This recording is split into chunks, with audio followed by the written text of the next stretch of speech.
My self Vipin Verma, बहुत बहुत स्वागत है आप सभी का मेरे YouTube चैनल विंग्स एकेडमी पे।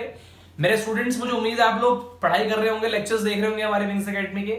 लास्ट लेक्चर जिन बच्चों ने नहीं देखा जाकर के देखिए, लिंक डिस्क्रिप्शन में होगा, जिसमें मैंने बच्चों कॉम्बिनेशन ऑफ सेल्स की बात की थी। An number of identical cells थे, एक बार सीरीज में कनेक्ट थे, एक बार पैरेलल में कनेक्ट थे। मैंने देखा था कैसे इनके कॉम्बिनेशन से, इंडिविजुअल कॉम्बिनेशन से मैक्सिमम करंट हम गेन कर सकते थे।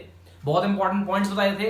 आज का जो टॉपिक है वेरी वेरी इंपॉर्टेंट टॉपिक है, बहुत कम टीचर्स शेयर करते हैं इस लेक्चर को। बहुत इंपॉर्टेंट लेक्चर है और एग्जाम में डिजर्व करता है question, not for CBSE, competitive examination के पॉइंट ऑफ व्यू से भी बहुत इंपॉर्टेंट क्वेश्चन है। और आपको आज एक इसके ब्याज पे क्वेश्चन कराऊंगा, मजा आ जाएगा आप लोगों को बच्चों। So let's start the lecture. Mixed grouping of cell. अब ये मिक्स्ड ग्रुपिंग का मतलब क्या होता है? 12th क्लास के स्टूडेंट्स हो बच्चों, आप लोगों ने मैट्रिक्स तो पढ़ी होगी है ना, मैथमेटिक्स में, जिसमें मैट्रिक्स बेसिकली क्या, एक सिस्टम है जिसमें रोज होते हैं, कॉलम्स भी होते हैं ना, रोज होते हैं, कॉलम भी होते हैं। अब बच्चे उसी के बिहाफ पे मैट्रिक्स का कुछ एक दो इंपॉर्टेंट पार्ट भी यूज कराऊंगा आपको मैं इसी लेक्चर में। मैथमेटिक्स से ही लिंक करूंगा उसको मैं, और बहुत आसान तरीके से हम देखेंगे हमें सॉल्व कैसे करना है। अगेन सेम रोल है, इस सिस्टमैटिक वे में भी आपको मैक्सिमम करंट ही ढूंढना है।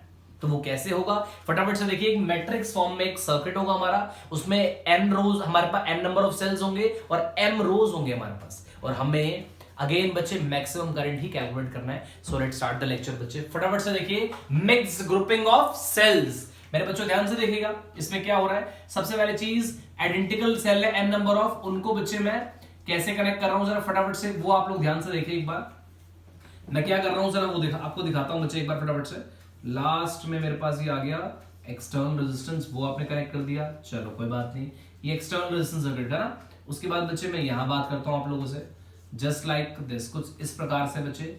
ये आपका सिस्टमेटिक फॉर्म है, ये एन नंबर ऑफ सेल्स हमारे लगे हैं, बट हमें नहीं पता क्या है प्रॉपर प्रोसीजर इसका, वो देखते हैं अभी थोड़ी देर में सब कुछ आपको पता लग जाएगा ना बच्चे। ये कुछ कॉम्बिनेशन है हमारे पास है ना, और यहां लिख देता हूं बच्चों, ये क्या है, ये एन सेल्स है आपके जो कनेक्टेड है बच्चों, कुछ हमारे किसमें, एम रोज में है ना। ये हमारे एम रोज है बच्चों, ये हमारे आपके सामने फिगर में दिख रहे होंगे, ये एम रोज है। और आइडेंटिकल सेल है, हर एक का ईएमएफ ई आपको दिख रहा है बच्चे, हर एक का ईएमएफ आपको ऑब्वियसली ई ऑब्जर्व हो रहा है। और हम जो करेंगे वो देखिए फटाफट से। इंटरनल रेजिस्टेंस आपके सामने कितनी बच्चों आपको ऑब्जर्व हो रही है, आर, ये मैं मान के चल रहा हूं ना। नाउ फिगर आपके सामने कंप्लीट हो चुकी है बच्चे। अब मेरा एम क्या है, मुझे मैक्सिमम करंट निकालना है। सारे प्रोसीजर बिल्कुल सेम होंगे, बट थोड़ा सा फर्क होगा। लास्ट वीडियो में मैंने आपको 5 इंपॉर्टेंट स्टेप बताए थे जिससे मैं हर डेरिवेशन को सॉल्व करवा रहा था। यहां पर भी कुछ ऐसे आइडेंटिकल स्टेप्स होंगे, पर थोड़ा सा ध्यान रखना क्योंकि यहां पर बच्चे रोज की बात कर रहे हैं ना, तो रोज पहले रोज के पैरामीटर निकालेंगे, फिर सर्किट के पैरामीटर निकालेंगे। वंस मोर, पहले रो के पैरामीटर निकालेंगे। पैरामीटर मतलब दो चीजें, इंटरनल रेजिस्टेंस और ईएमएफ। पहले रोज के निकलेंगे, फिर सर्किट पर डायरेक्टली मैं आ जाऊंगा। सो लेट्स स्टार्ट मेरे बच्चे फ्रॉम फिगर, ध्यान से देखिएगा बच्चों जो मैं काम कर रहा हूं। सबसे पहली चीज इक्विवेलेंट ईएमएफ है ना, इक्विवेलेंट ईएमएफ मेरे बच्चे ऑफ ईच रो है ना। अगर मैं ईच रो के इक्विवेलेंट की बात करूं तो मैं ये ऑब्जर्व कर सकता हूं कितना बच्चे, n times of E, because एक रो में n number of identical sales है, और आपको पता है सीरीज में पोटेंशियल सिंपल ऐड हो जाता है, तो n टाइम्स ऑफ ई आ गया है ना।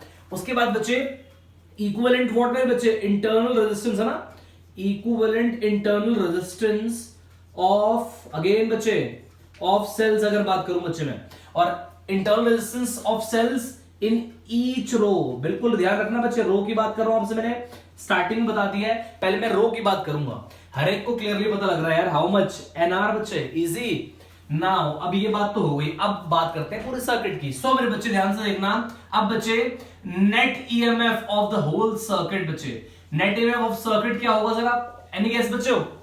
कई बच्चे बोलते हैं sir n E by m वगैरह वगैरह, आंसर है सिर्फ और सिर्फ एन ई। मेरे बच्चों बहुत इंपॉर्टेंट रीजन देखना भाई, इस ब्रांच का ईएमएफ है एन ई, वो एन टाइम्स ऑफ ई, हर ब्रांच का एन ई है, और सारी ब्रांच आपस में किसमें कनेक्टेड है, पैरेलल में, और पैरेलल में पोटेंशियल सेम रहता है। दैट्स व्हाई यहां पर क्या आ गया, एन टाइम्स ऑफ ई बच्चे। मुझे उम्मीद है आपको बहुत अच्छे तरीके से मेरी ये बात समझ में आई होगी बच्चों। आगे बढ़ता हूं उसमें, ये तो नेट ईएमएफ की बात हो गई। आप ऐसे ही बात करते हैं पूरे कॉम्बिनेशन की इंटरनल रेजिस्टेंस की। नेट ईएमएफ आ गया, नेट इंटरनल रेजिस्टेंस बच्चों, नेट इंटरनल रेजिस्टेंस मेरे बच्चों फटाफट से देखिए। Net internal resistance of circuit, हर बच्चे को पता है बच्चे, देखिए एक ब्रांच की इंटरनल रेजिस्टेंस क्या है, एनआर। अब ये कितने में है, एम रोज में है, तो सबको पता है वो कितना हो गया अपने आप में, एनआर बाय एम। इजी तरीके से एक की है एनआर है, एक ब्रांच की, एम रोज है, तो एनआर बाय एम अपने आप आपके सामने आ गया। बिकॉज पैरेलल में आप जानते हैं हमारा रेजिस्टेंस कम होता जाता है, तो जितने नंबर ऑफ रोज होंगे रेजिस्टेंस उतनी कम होती जाएगी। तो सो एनआर बाय एम, सपोज 3 रो है तो एनआर बाय 3 अल्टीमेटली बच्चे, आसान तरीके से, है ना। सो ये सारे काम हो गए। अब बारी आती है टोटल करंट की बच्चे। सो मेरे बच्चे अब हम काम कर रहे हैं वो टोटल करंट। मेरे बच्चों टोटल करंट के लिए आप हर बच्चा जानते हो क्या, सबसे पहली चीज टोटल ईएमएफ अपॉन मेरे बच्चों वो टोटल, हाँ जी, रेजिस्टेंस ऑफ सर्किट, जो मैंने अभी नहीं निकाली है। सो मेरे बच्चे फटाफट से यही कहीं निकाल दीजिए। यहीं पर बच्चे मैं यहीं पर प्लीज यहीं पर लिख रहा हूं, प्लीज ध्यान रखना। आप इस स्टेप पहले लिखना, उसके बाद हम आगे बढ़ जाएंगे। क्या, टोटल रेजिस्टेंस ऑफ सर्किट, है ना, टोटल रेजिस्टेंस ऑफ सर्किट मेरे बच्चे अल्टीमेटली वो कितना आ रहा है, आर प्लस, हाँ जी, एन आर बाय एम। यही आ रहा है ना बच्चों, क्योंकि जो भी हो इनका नेट तो साथ में सीरीज में आएगा ना। सो बच्चों फटाफट से देखना, n E upon r plus how much बच्चे, एन आर बाय एम। चलो मुझे ये टोटल करंट मिल गया। अब बट प्रॉब्लम का विषय है वो स्टार्ट हो रहा है। जो प्रॉब्लम है अब क्या है बच्चे, प्रॉब्लम ये है मुझे तो भैया मैक्सिमम करंट चाहिए। मेरे बच्चों ध्यान से समझना, फॉर मैक्सिमम करंट के लिए, वेरी वेरी इंपॉर्टेंट लाइन है बच्चे, मैक्सिमम करंट के लिए हर बच्चा जानता है कि यार इनका जो कॉम्बिनेशन है, जब मैक्सिमम करंट के लिए जो कॉम्बिनेशन, अगर मैं इन दोनों को ऑब्जर्व करूं, अगर ये दोनों इक्वल हो जाएंगे तो अपने आप में मैक्सिमम करंट विड्रॉ होगा सर्किट से। बिकॉज अगर इसकी नेट वैल्यू इसके बराबर आ गई तो नेचुरल सी बात है सर्किट में क्या हो जाएगा, मैक्सिमम करंट। तो इसलिए बच्चे फॉर मैक्सिमम करंट के लिए क्या, total external resistance of circuit, total external resistance of circuit is equals to बच्चों व्हाट मेरे, क्या, total internal resistance of the whole combination, है ना, of the combination of cells मेरे बच्चों। और आप देखना कैसे आप लोगों को ये बात ऑब्जर्व हो चुकी है। कई बच्चे सोच रहे होंगे सर आपने किस ब्याह पे बोल दिया, आपको करके दिखाता हूं। जब मैं इसको दोनों को इक्वल रख के देखूंगा ना बच्चे, तो आप क्लियरली ऑब्जर्व करना, m times of the current मेरे पास सामने डायरेक्टली आ जाएगा, और ट्वाइस तो रहेगा ही रहेगा, जिससे क्या होगा, करंट अपने आप ही मैक्सिमम हो जाएगा। जब मैक्सिमम अमाउंट ऑफ करंट जाएगा तो अपने आप दोनों के दोनों रेजिस्टेंस इक्वल होने चाहिए। जब आप इन दोनों को इक्वल रखेंगे, आप देखना बच्चों, twice of N are by M, N से एन कट गया और m ऊपर चला गया, आर नीचे, m टाइम्स ऑफ द और अपॉन 2 तो एज इट इज रहेगा। तो इससे मैं तब भी क्या देख रहा हूं, m times of the current due to a single cell आपको आएगा, जिससे क्लियरली मीनिंग इसका यही कहने का है कि भैया मैक्सिमम अमाउंट ऑफ करंट के लिए दोनों के दोनों रेजिस्टेंस हमारे कौन से, एक एक्सटर्नल रेजिस्टेंस ऑफ सर्किट उसका इक्वल होना जरूरी है, किसके बच्चे, combination of n number of resistors के साथ, सो दैट हमारा आंसर डायरेक्टली इससे आ जाएगा। तो ये था बच्चे एक बहुत इंपॉर्टेंट कॉन्सेप्ट, मुझे उम्मीद है आपको समझ में आ गया होगा। इसको एक न्यूमेरिकल से पूरा क्लियर कर रहा हूं, फटाफट से देखना, one of the most important numerical बच्चे, फटाफट से देखिएगा। ये इंपॉर्टेंट न्यूमेरिकल बेसिकली क्या आपसे बताना चाह रहा है, और ये क्वेश्चन एग्जाम में पूरे चांस है आने के, चाहे सीबीएसई हो चाहे कंप्यूटर एग्जामिनेशन हो बच्चे, फटाफट से देखिएगा।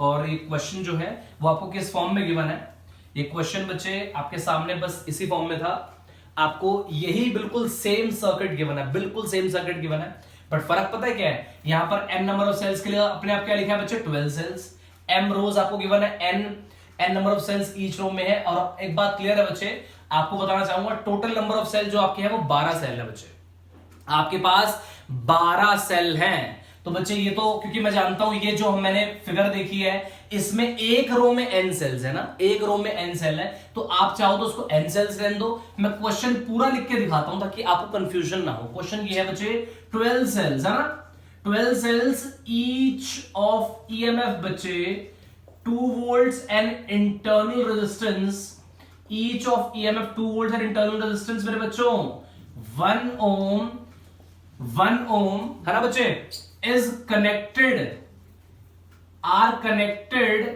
मेरे बच्चे clearly as shown, है ना, as shown in figure मेरे बच्चों, जहां फिगर में एक्सटर्नल रेजिस्टेंस को क्वेश्चन में 3 ओम गिवन है, आपको बताया गया है। आपको क्या करना है बच्चे, देखना, for what value of n and m, n और m की किस वैल्यू के लिए, सो दैट व्हाट मेरे बच्चे, maximum current flows through the circuit, है ना बच्चे, मैक्सिमम करंट सर्किट से फ्लो हो जाए थ्रू द सर्किट मेरे बच्चे। ये आपका क्वेश्चन है। जिन बच्चों को नहीं समझ में आया दोबारा समझाता हूं। टोटल नंबर ऑफ सेल्स जो आपको बता दिए क्वेश्चन में कितने हैं, 12 सेल है ना। हर एक का ईएमएफ 2 वोल्ट है, इंटरनल रेजिस्टेंस 1 है, मतलब हमारे क्या है, हमारे आइडेंटिकल सेल्स है। और ये कैसे कनेक्टेड है फिगर में, आपके सामने बिल्कुल सेम फिगर ये बनी हुई है, मतलब कॉन्सेप्ट मिक्स ग्रुपिंग का ही है। क्वेश्चन ये बोल रहा है एन और एम की किस वैल्यू के लिए, एन और एम की किस वैल्यू के लिए सर्किट से मैक्सिमम करंट फ्लो होगा। तो ये बच्चों लाइन आप मत भूलना, मैक्सिमम करंट की कंडीशन अभी जस्ट आपको लिखवाई थी। सर्किट में मैक्सिमम करंट होता ही तब है जब उस सर्किट की एक्सटर्नल रेजिस्टेंस उसकी टोटल इंटरनल रेजिस्टेंस के बराबर आती है। तो क्वेश्चन की शुरुआत इसी से होगी बच्चे, ध्यान से समझना। कंडीशन बेस्ड क्वेश्चन है। फॉर मैक्सिमम करंट के लिए बच्चों ध्यान से देखना, फॉर मैक्सिमम करंट व्हाट मेरे बच्चे, total external resistance of circuit. ये लाइन जरूर लिख के आनी है आपको एग्जाम में बच्चे। Total external resistance of circuit is equal to बच्चे what, total internal resistance, total internal resistance of the combination of cell, of the combination of cells, है ना बच्चे, of the combination of cells. ये मैंने चलो ये भी लिख दिया। अब आपके सामने जो पिक्चर है वो ये है, एक्सटर्नल रेजिस्टेंस R है और टोटल इंटरनल रेजिस्टेंस हर बच्चे को पता है क्या होती है, NR बाय M।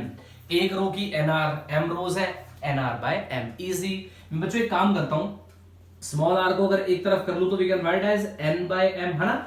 अब अकॉर्डिंग टू द क्वेश्चन आपको ये इन दोनों की वैल्यूज गिवन है, R को आपको गिवन है 3 और ये आपको गिवन है 1, तो N बाय M। बच्चे अगर मैं ऑब्जर्व करूं यहां से N आपको कितना मिल गया, 3 ऑफ M, है ना, आपको N मिल गया 3M। अब देखना बच्चे मैट्रिक्स मेथड, है ना। मैट्रिक्स में बेसिकली क्या होता है, मैट्रिक्स में आप देखते हैं टोटल नंबर ऑफ एलिमेंट्स कैसे निकलते हैं, रो इनटू कॉलम करके ना। तो रो आपके सामने n सेल्स, कॉलम आपके सामने ही कुछ इस प्रकार से, तो we can write as n into m, वो भी कितना होगा 12। रो इंटू कॉलम अगर कर दूंगा तो वो क्या है भैया 12 आएगा ना, क्योंकि 12 सेल्स आपके पास, ठीक है। सो अब मैं क्या करूंगा, इसको बच्चे लिख दूंगा फ्रॉम इक्वेशन नंबर फर्स्ट से, है ना। इक्वेशन नंबर फर्स्ट से क्लियरली आप देख लेना बच्चे क्या होगा। मैं इसको पुट करता हूं, आंसर कितना आ गया, 3m square is equal to what, 12। ये कितना हो गया 4, तो बच्चे m कितना हो गया आपके पास 2। यहां से जब m2 हो गया तो यहां से अगर मैं इसको यहां पुट कर दूं तो n कितना हो गया बच्चों 6, तो m2 और n6, ठीक है बच्चे। 2 रो और 6 कॉलम, या 6 रो या 2, एक ही बात है बच्चे। इसी फॉर्म में अगर मैं सेल्स को अरेंज करूं तो मुझे मैक्सिमम करंट मिल जाएगा। चेक करके देख लो, n इंटू m 12 ही आएगा। तो अल्टीमेटली हमारा आंसर भी करेक्ट है और कॉन्सेप्ट भी, मुझे उम्मीद है आपको बहुत अच्छे तरीके से समझ में आ गया होगा। ये क्वेश्चन बहुत ही इंपॉर्टेंट वैरायटी का है और बहुत इंपॉर्टेंट रोल प्ले करेगा इस पूरे कॉन्सेप्ट को न्यूमेरिकली समझने में भी और थ्योरेटिकली समझने में भी। मुझे उम्मीद है बच्चों आपको लेक्चर में बहुत अच्छा लगा होगा। ऐसे ही इंटरेस्टिंग वीडियो आप लोगों के लिए लाता रहूंगा। थैंक यू सो मच बच्चों।